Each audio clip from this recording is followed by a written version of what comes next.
Okay, so we've had our episode on Amaya's birth story. Now I want to talk about tips for thriving postpartum. Now that I've been through 2 postpartum seasons, but I'm thinking, I feel like you're postpartum forever, right?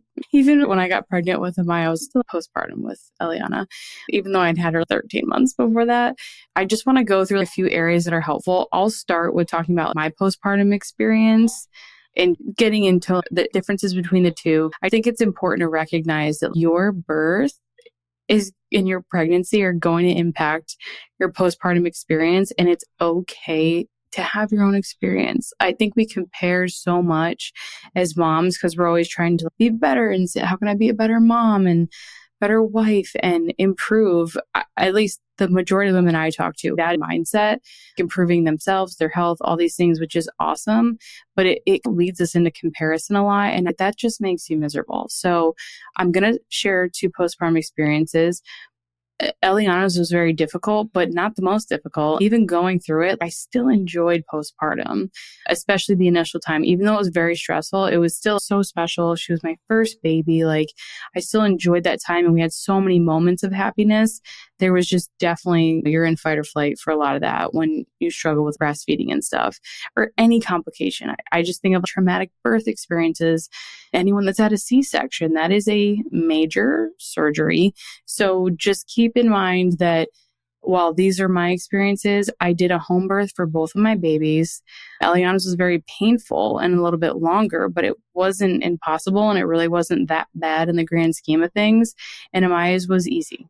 Just keep that in mind, because that will affect people. Have been like, oh my gosh, how are you already back to work? How are you doing this stuff? I'm like, it was easier this time. And so it makes it so I didn't take as long to recover. I'm also like, I'm not a first time mom this time, which changes everything.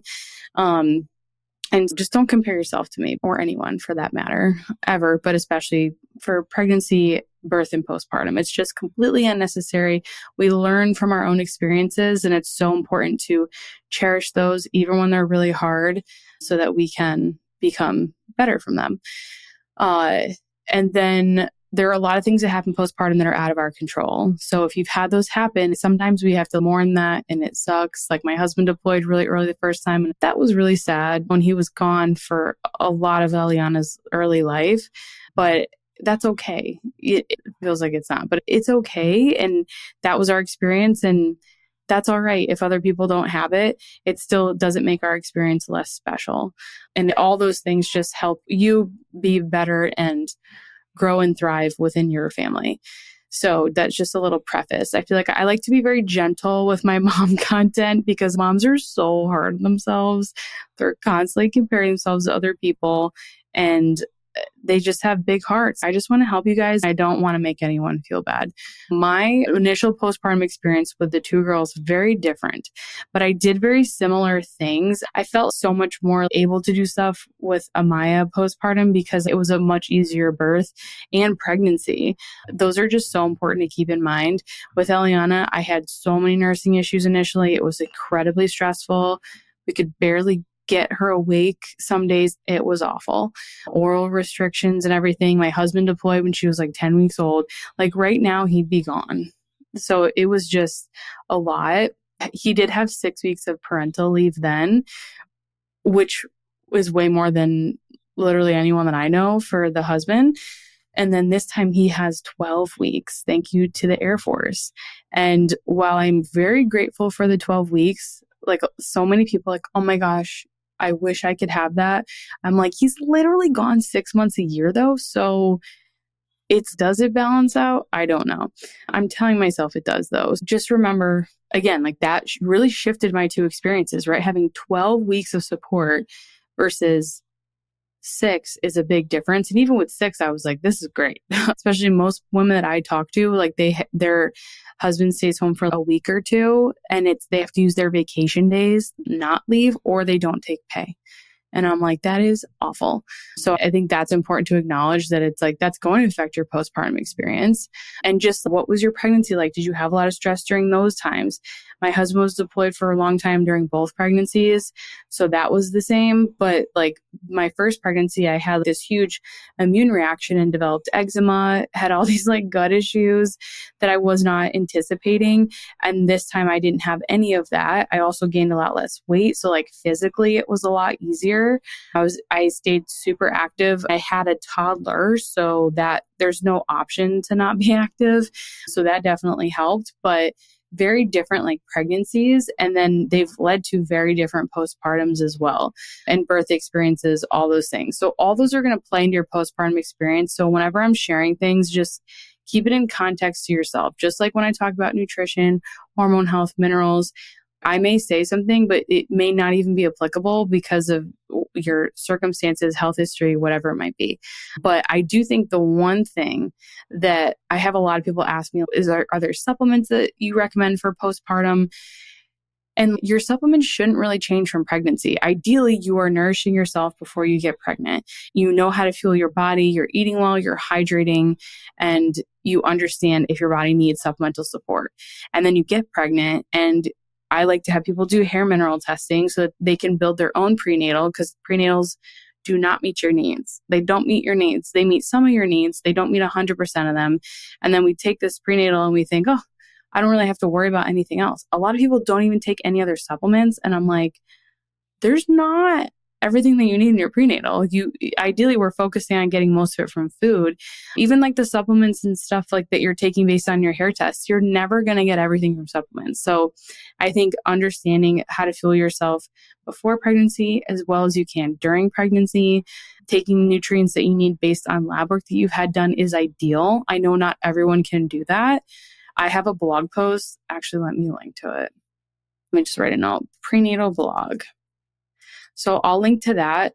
And then that kind of goes through like some tips if you haven't done any testing of things that can be helpful. But ideally, you can do hair testing. I have my Master Minerals course. A lot of women that want to conceive or are pregnant go through it so they know what they actually need. It's also nice to know like what your status is, your nutritional and like stress status is going in. But I think that building these like sustainable habits during pregnancy, ideally before, and that's what's going to set you up for a really positive postpartum. And that matters way more than like shifting your supplements and stuff like that. Like you should basically be continuing on with everything you're doing, because once you're postpartum, your nutrient needs are even higher. For example, iodine. I think that using a low dose iodine supplementation during pregnancy is really helpful if someone has the foundations in place and they're not incredibly stressed. I used it during both my pregnancies. I'm obviously nursing. I say obviously, I feel like, I don't know how that's obvious, but maybe because I'm always covered in breast milk. You guys can't see it though, but I still take it. The whole time I'm pregnant and nursing, I take a low dose of iodine. I talked about that a lot in my previous pregnancy podcasts I've done, but I think that can be really helpful. And seeing your hair test and knowing, okay, what are my other mineral levels? How stressed am I? Comparing it to your day-to-day, your nutrition, all those things. You can set yourself up to then utilize iodine. I talk about cofactors and how to take it in the course. And like that, you wouldn't change that postpartum either while you're breastfeeding. And honestly, I took everything the whole time postpartum because I was still nursing and your needs are still really high. And it's just a big change. It's stressful. Your nutrient needs are going to be higher. But I don't think we necessarily need to focus on what supplements should I take postpartum, but more of what habits do I have in place that are going to support me postpartum. Eating enough food and having a good routine around that is huge, because then you'll know that yes, things will shift postpartum, but your body's going to want that and you're already going to have somewhat of a routine. And then you'll basically just be adjusting that based on having either your first baby or having another baby. I feel like it's easier after that first time because you already have somewhat of a routine with kids. But having that in place, are you eating regularly? If not, I wouldn't really worry about supplements, to be honest. Are you hydrating properly? Again, during pregnancy, we need more potassium, we need more sodium. So ideally, you've already been incorporating adrenal cocktails, and I have a million posts on those. I'll put that blog in there as well. I like the high potassium version. I have a pregnancy adrenal cocktail recipe on Instagram that I'll link to. But basically, ideally you're already hydrating in a really positive way during pregnancy. You would just continue that postpartum. And if anything, you probably need more if you're nursing. We need to eat just as much food, if not more. I had way more of an appetite postpartum. I still ate a lot during pregnancy, but I was like, in those early days, you were like hungry. That was like, I already had that habit in place. And then I just continued it, adjusted based on my needs. And then with hydrating, I follow my thirst, but I always incorporate sodium and potassium, like adrenal cocktails throughout my day. I do pickleball by Jigsaw, that powder, because it's just easy. It works for me. Eliana loves it. So she'll like stay extremely hydrated with me.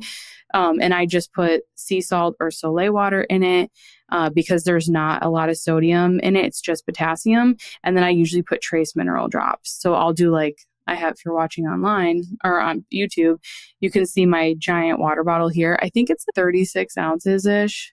Yeah, 32 ounces.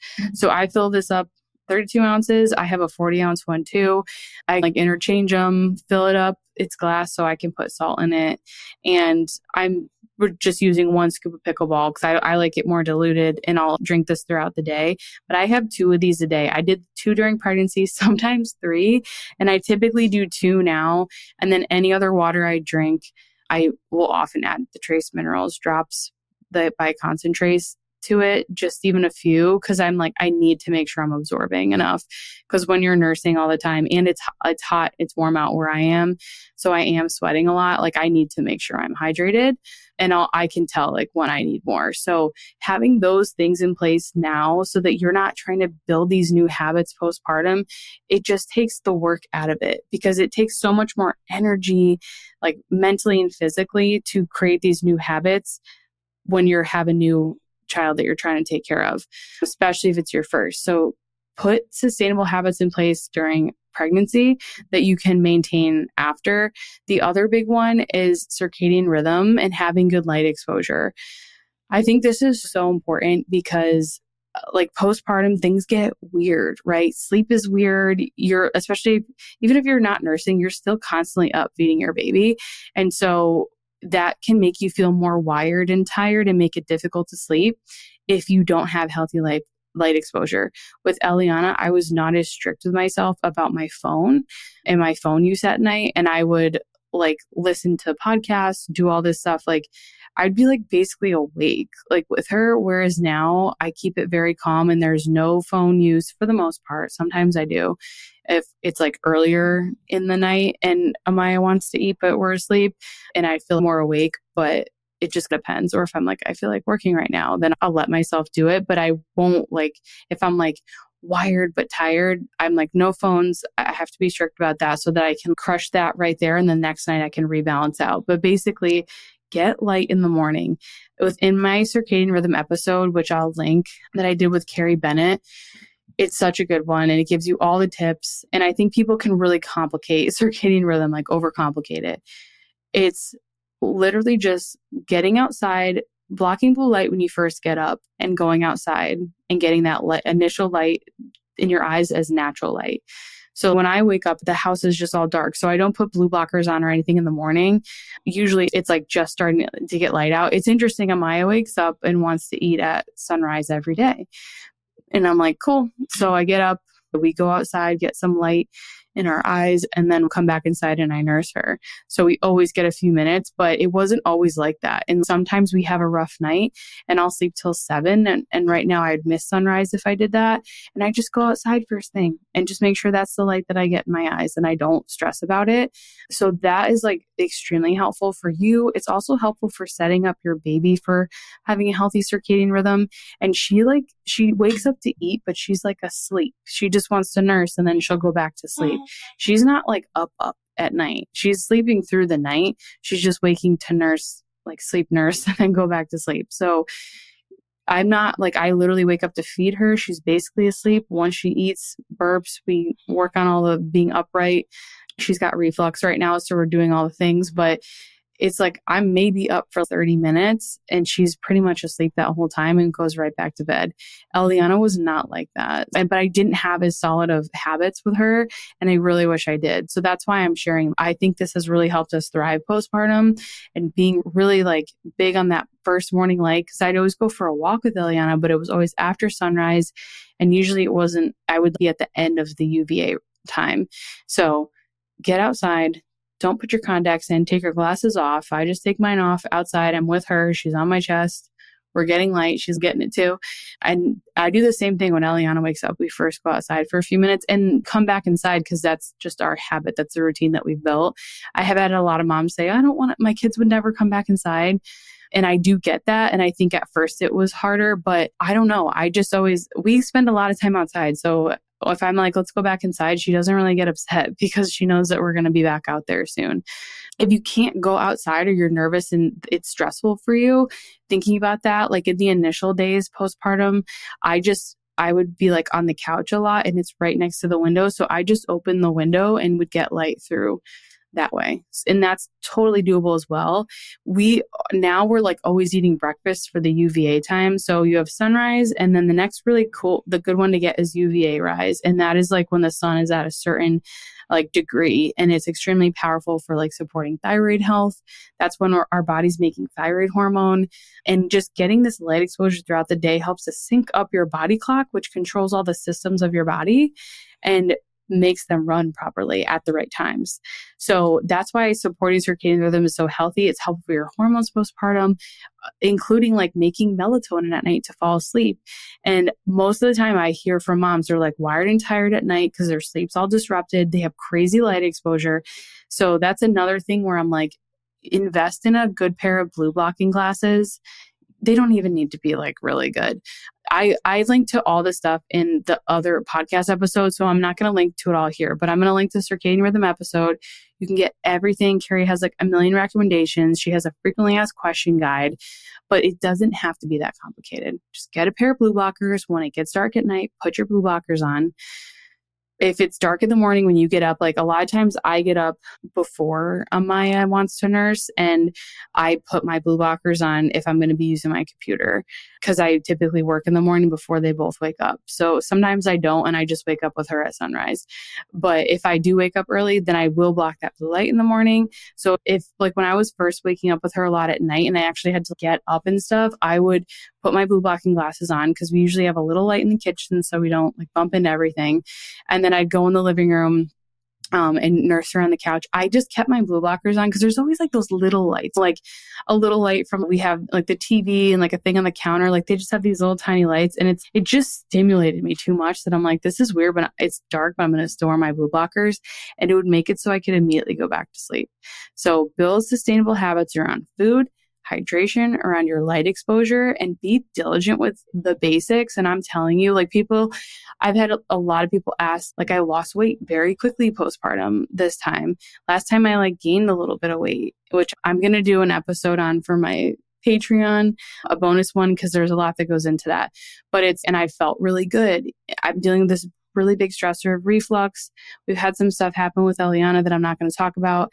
And we have had stressors, but I feel good and I've been able to be resilient and take them on and also like work and find a rhythm with the two girls now. And I really attribute it to the foundations. And I know that is not sexy and it can be really boring. And sometimes we don't want it to be that simple, but to thrive postpartum, in my opinion, I think it needs to be.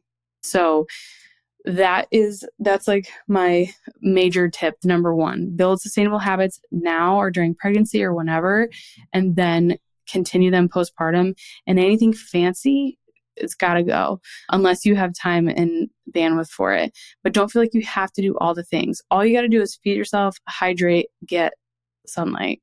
And then you're basically doing the same thing with your baby. So that's like my best advice and what I think really helps people thrive. And I think most people are missing the circadian rhythm piece. And then they like get extremely like anxious. They don't sleep well.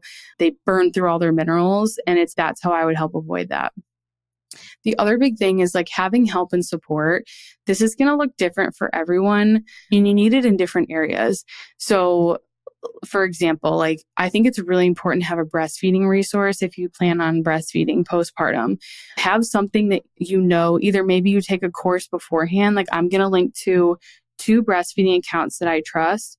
Healthy Mama, Healthy Baby is a course that I went through with Eliana, and I love it. I endorse it. Teresa's amazing, and she's a really good teacher.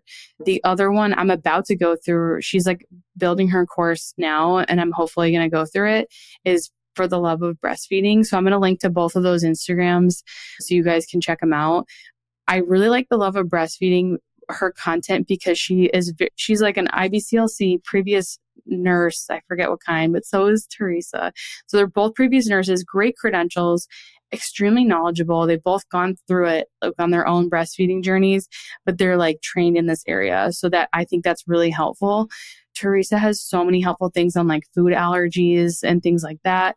The Love of Breastfeeding, she's got a lot with like body awareness. She's also CFT, so like cranial sacral fascial therapist. So she's very aware of all those things. And she talks a lot about oral restrictions. Her baby had reflux. That's how I found her. She was recommended to me. And she's just like very aware of fascia, and she wants to empower moms to do their own body work on their babies, because it's like, you have to know how to do it. It just doesn't matter. Like Amaya's birth was so easy, and she still was tight when she came out, and I had to do every day. We do body work now. She's got reflux, but it's like constant. They need it. Every baby needs it. Doesn't matter how easy, hard your birth was. Doesn't matter if they don't have like issues nursing. Like every baby needs to be touched and cared for in a specific way. And if you're struggling, if your baby's colicky, if you have a crazy witching hour, if they have reflux, if you're having trouble having them latch, if you haven't been able to breastfeed, it's learn how to move your baby's body in a way that's going to make them feel good, because it's not all just like massage and stuff. There's like stretches, there's movement techniques, posture, how to hold them when you're nursing, all those things that can be really helpful. So those are two accounts that I love and trust. So you could find some support like that. You could find an IBCLC near you, but understand how they practice, who they are, and what they know. Don't just find an IBCLC. You need to know what knowledge do they have, what resources will they be able to point you to if something comes up? And so like breastfeeding is huge. Have those resources, because like I had some with Eliana, but then it didn't end up like working out as much. And then I wish I had others. So with Amaya, I had way more experience this time. I didn't need the resources, but I'm certified in CFT now because of everything I went through with Eliana. I do the bowspring classes. I know a lot about fascia. So I had that knowledge going in this time that every mom should have at least some of this. You don't need to go through all those programs. There's basic knowledge that you can have. And that's what The Love of Breastfeeding is like trying to empower moms with. So you can learn so much online as well. If you need someone in person, definitely do that ahead of time. The other ways you can get support and think about is like food. How are you going to fuel yourself? I like prep some food ahead of time, but not like a crazy amount, mostly proteins, because like casseroles and stuff. Last time I made so many of those and I really want to eat. My husband really likes to cook. So we initially had a bunch of leftover food. My mom brought some food, and then he was making some of our meals. So it was a nice mix, but I could tell he was stressed because he was basically completely care of Eliana the first couple of weeks, because I tried to help as much as I can, but I got to feed this baby. I can't always put her down at night if Amaya needs to eat. Amaya loves my husband, but doesn't love being held by him for a long time. She likes to look at him. So that's been interesting. Whereas with Eliana, he could just take her. It's not like that with Amaya, and every baby's going to be different. So I can't really leave her ever. She doesn't do great. So maybe one day, but that was really hard. And I could recognize that. And I was like, I'm going to find a food, like a meal service. And so I found one that was local to us that we could just go pick up the meals. So you could find one online. I used to work for a meal service, so I was pretty picky, but I knew what to look for. I like fresh meals. I didn't want the frozen ones. I found a place that did that near me. And then you can look online and find what's going to work for you. But I think that is something to consider. Can you afford it? If people ask you what you need, a lot of times we don't know. And it's okay to be like, I want to order these meals, but maybe this is a lot of money for us right now. Maybe we could have some people chip in and make this possible because this would be like really great for us. Learning how to say what you need and not be afraid to say it. So that's a really big thing. Like when people are going to offer their help, and listen, if someone's offering it up, I'm like, I'm going to take it. so I hope you meant it. Like people, especially because we're a military family. So none of our family is near us. My mom's like a 2.5 hour drive, but she offered her food and I was like, yes, here's the food that I want. Because it's just like my mom's a great cook, but I just was like, there's certain things that I want to eat that I know are going to make me feel good. I'm like, I don't want lasagna. I love your lasagna, but I'm like, can you make pulled pork?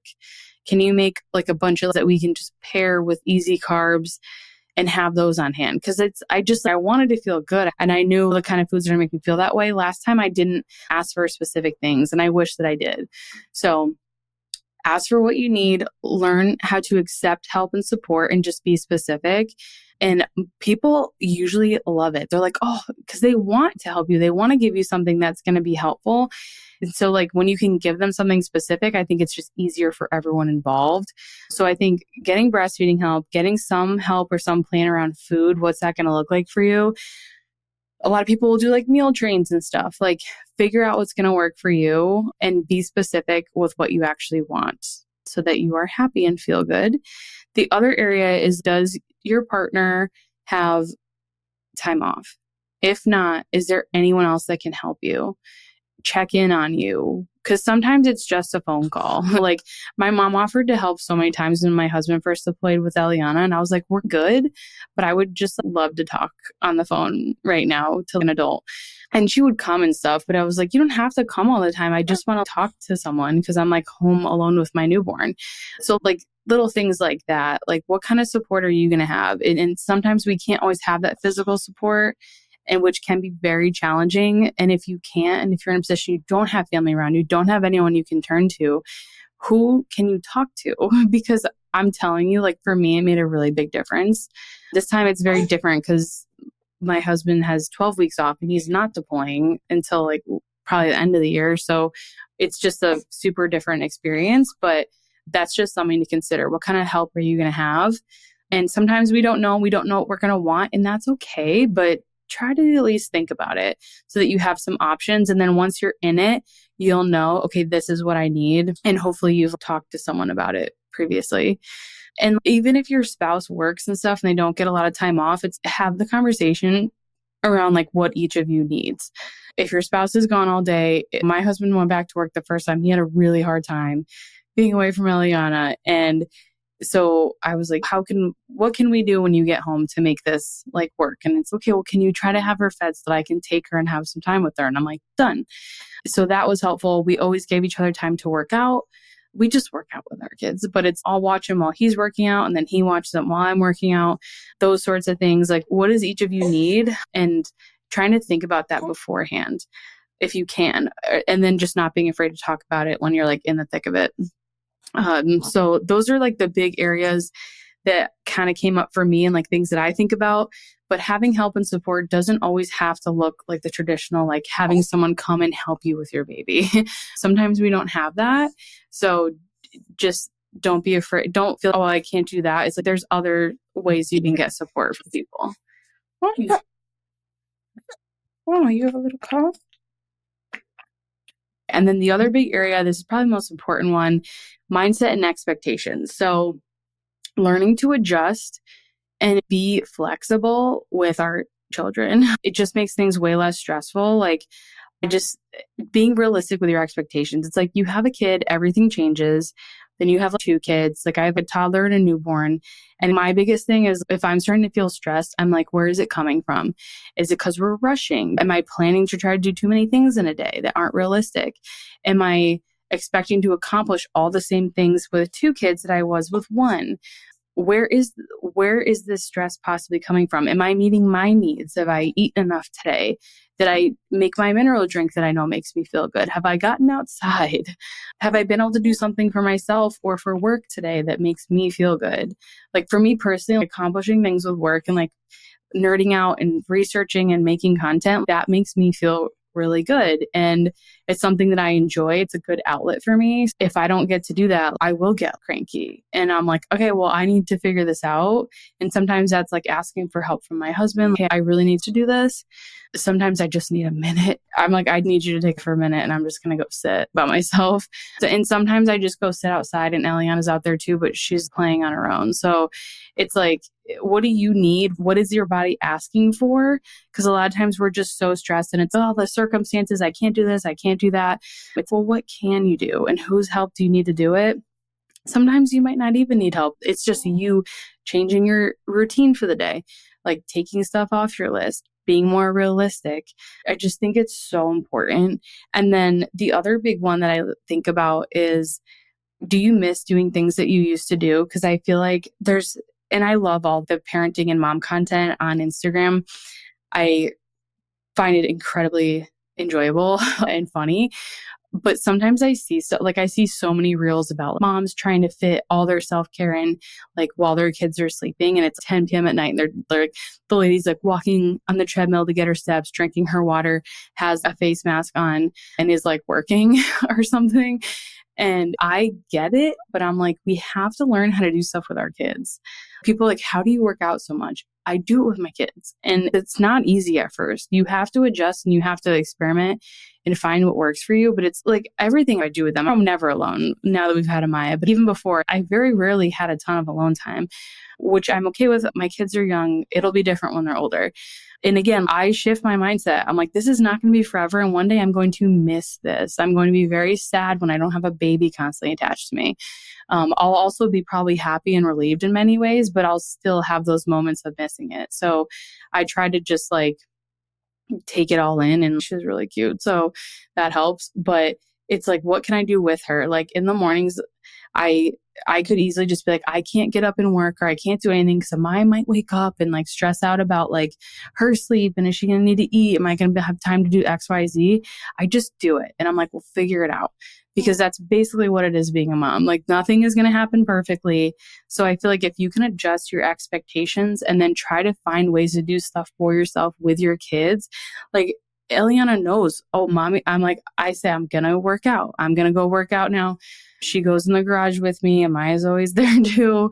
And it's like, sometimes she needs things from me during it. But if she wants to read a book or wants me to do something with her, I will say, I will help you and do this with you after I'm done working out. I got to work out to be healthy. Now, granted, my workouts are pretty short. It's not taking longer than 30 minutes typically, but I have stuff for her to play with out there. So it's like, we had to learn that though.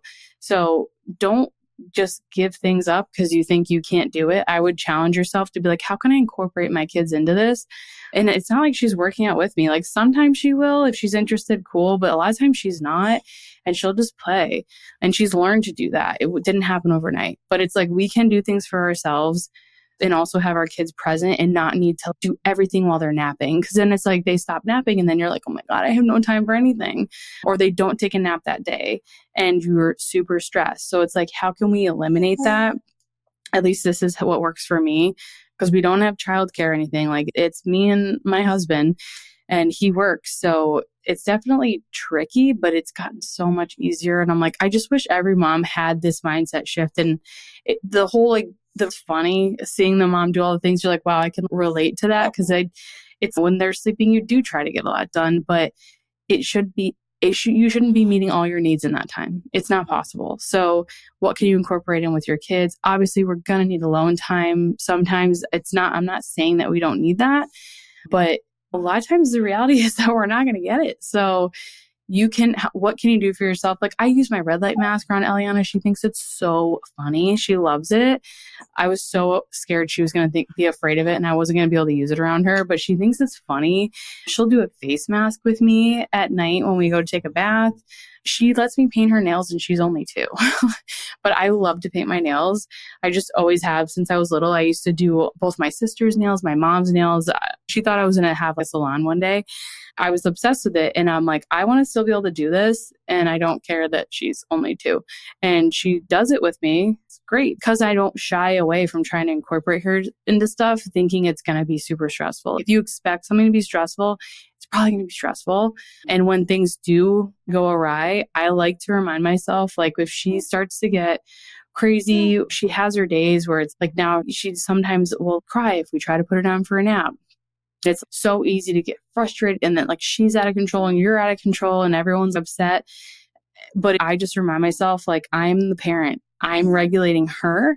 So while I may have some feelings about this and this may be frustrating for me, I need to support myself and my nervous system and get that in a good place for her. Even if I want to have a pity party and be mad about it, I can do that later. And then you end up being able to calm and support your child better. And then things calm down much quicker and you figure it out. At least that's like typically how it goes with us. Like we have plenty, and my husband was gone for 4.5 months. I was super pregnant and alone with her. And it was so hard some days, but it really taught me and it helped set me up for being a mom of 2 because there were no breaks and there was never any time alone. And it was like, okay, how am I going to continue to support myself and take care of myself and meet my needs while also taking care of this child that really needs me right now? So all that is to say, look at your expectations postpartum. If you can shift those and not really have any at first, and then try to make sure everything is like age appropriate too. Like sometimes I'll get frustrated with Eliana and I'm like, that's not even an age appropriate expectation. That's my fault. That's something I need to adjust in my mind. So little things like that can be helpful. And a lot of this comes to, there's so many parenting accounts out there. There's amazing books, there's podcasts, there's courses. And I did a lot of that stuff initially after I had Eliana. And then it's the same thing as with the wellness space. You get information overload. You think you're never doing anything right. You're like, I'm going to mess up this kid. And then you stop listening to your intuition.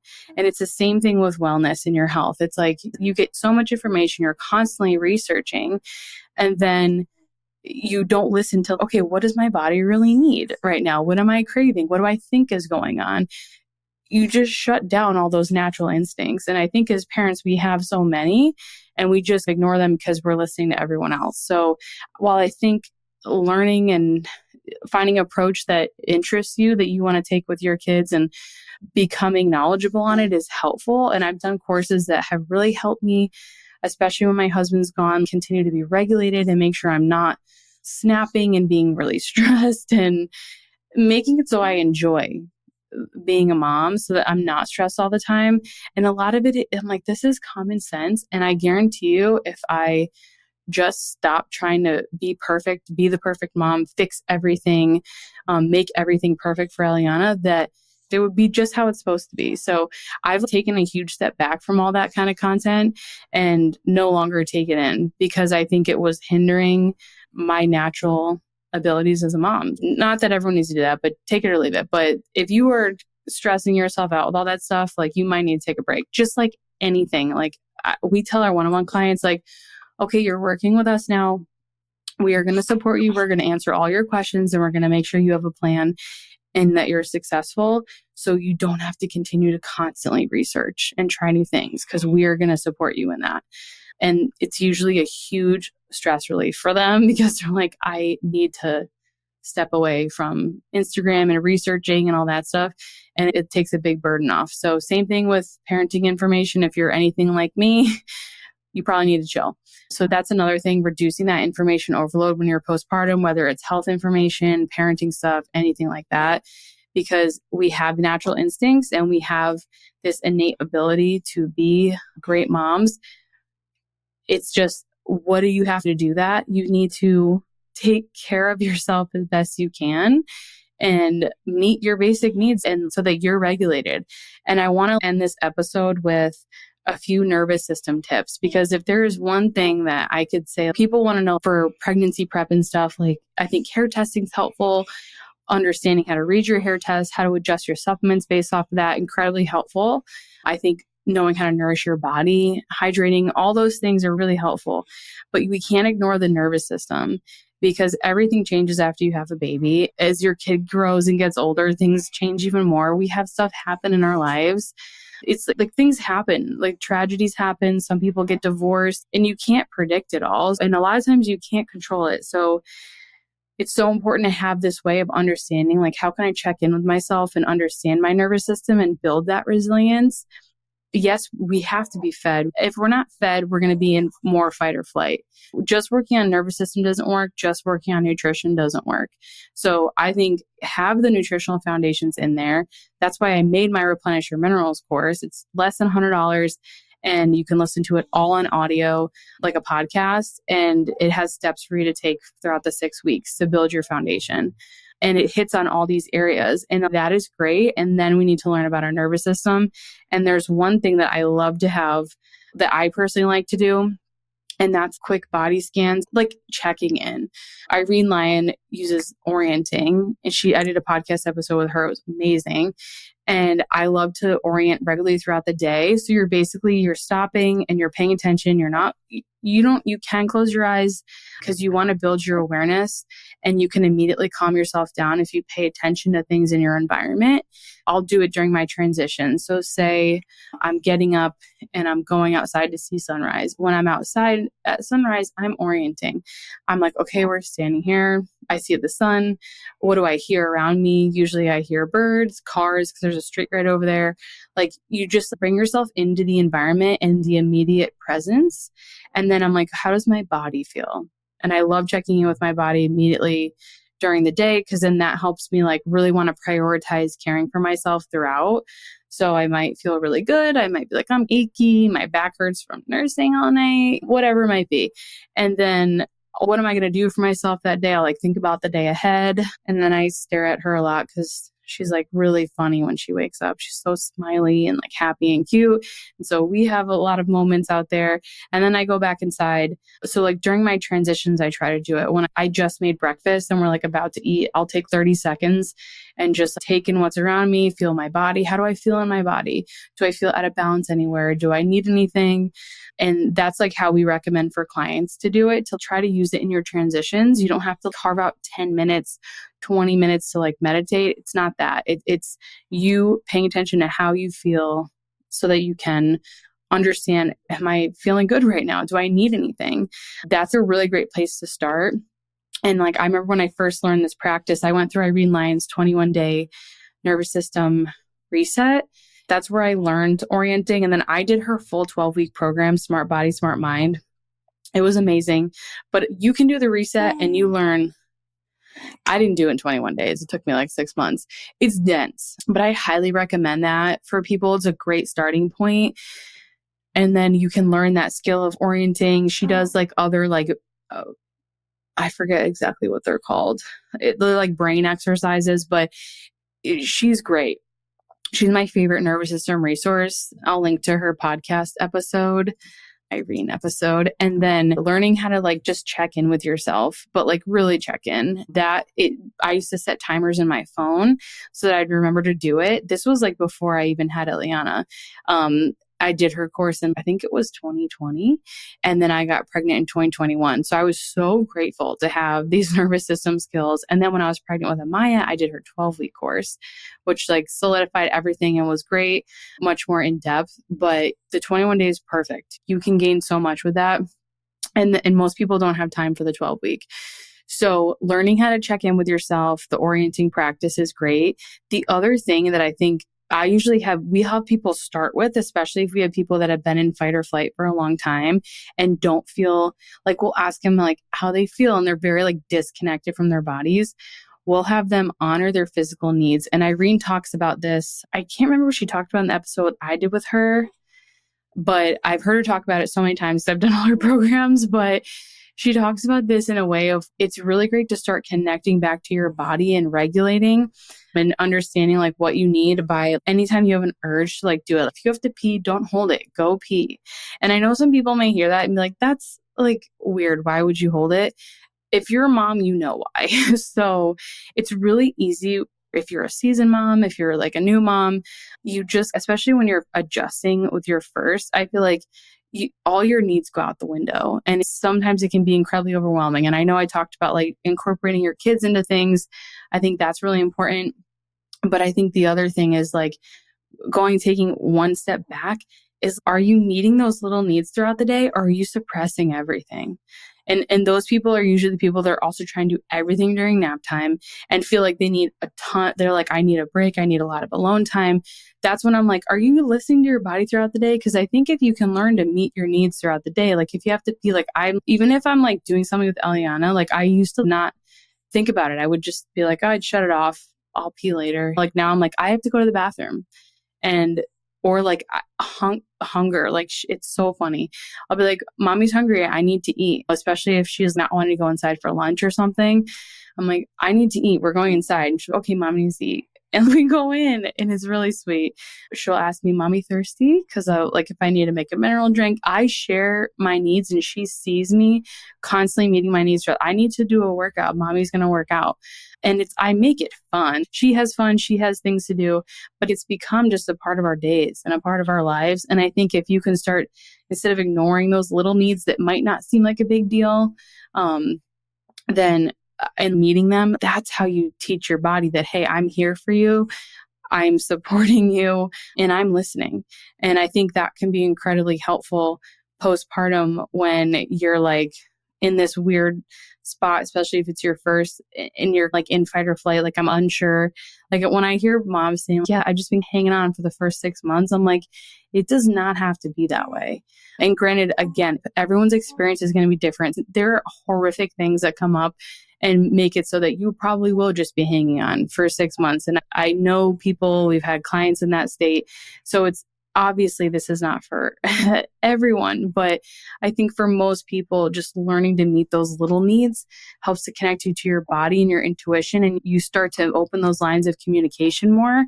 You're not just shutting everything down. And then you get these bigger needs and it encourages you to want to meet them. It's, I just really need my body right now, or do get outside, get light. So like any urge that I have, I try to meet that if I can, if it's safe, realistic, and something I can do at the time. But I think that's a really good way if you're like, I don't know how to check in with my body. Like we get people that are like, I don't really notice anything when I do my orienting exercise. And that's when we go back to that. Okay, honor those physical signs that your body's giving you. And that is, they're like, oh my gosh, I didn't realize that I was like actually hungry because I've been suppressing it for so long. So like eating when you're actually hungry, if tired, go to bed when you're tired, if it's appropriate. If your kids are not asleep yet, that's probably gonna be difficult. But like when you're tired, I'm like, go to sleep. Hungry, eat. If you want to move your body, how can you make it so that can happen? And it might not always be perfect, but it's like, what can you adjust? Because if you have to let go of perfectionism, shift your expectations, and keep things very simple. You don't need to do more. You typically need to do less and simplify like wherever you can so you can build that capacity. But yeah, so those are all my postpartum tips. It's not, I think people probably wanted like what food should I eat? What supplements should I take? But I'm like, that's not what's going to help you thrive postpartum. I hope that all this stuff does really help people. And I just hope that everyone, like, no matter what kind of birth experience you had or early postpartum season, if it has been rough or maybe you had one in the past that was, I hope that you can still enjoy bits and pieces of it. Because no matter what, beautiful, and it's going to help you. If you can learn from it, it's going to help you so much in the future. I think sometimes we have to grieve those things. Like I grieved like the first few weeks for Eliana because we were so stressed out about nursing and her ties and what do we do? And it was terrible. Like when you feel like your baby's not like themselves. And sometimes I do grieve that time, but I'm like, we still had a lot of really happy moments. And I'll tell you what, she is like the happiest and best kid ever. So it all worked out. And I learned so much that has completely changed my experience with Amaya. So it can be really hard, but I just think about how like with birth, it's like you have all the emotions, like you scream, you cry, you laugh. At least I did. I feel like I had every emotion ever during Amaya's birth and Eliana's. And that's like motherhood. You have all the emotions. It's really hard, but it's really easy at the same time in certain little ways. And it's just the best. I hope that no matter what kind of experience you've had up to this point, that this is helpful and you can take what works for you and leave what doesn't. But I hope anyone that listens to this has an amazing postpartum experience. And the next episode, what do we do? I think we're digging right into histamines. Or no, yeah, histamines. Yep. We're going to have histamine series with Michelle Shapiro. So that's going to be really fun. We'll talk about like pregnancy and stuff too, because there's lots of histamine issues there. But I hope you're enjoying this season so far, and I'll see you in the next episode.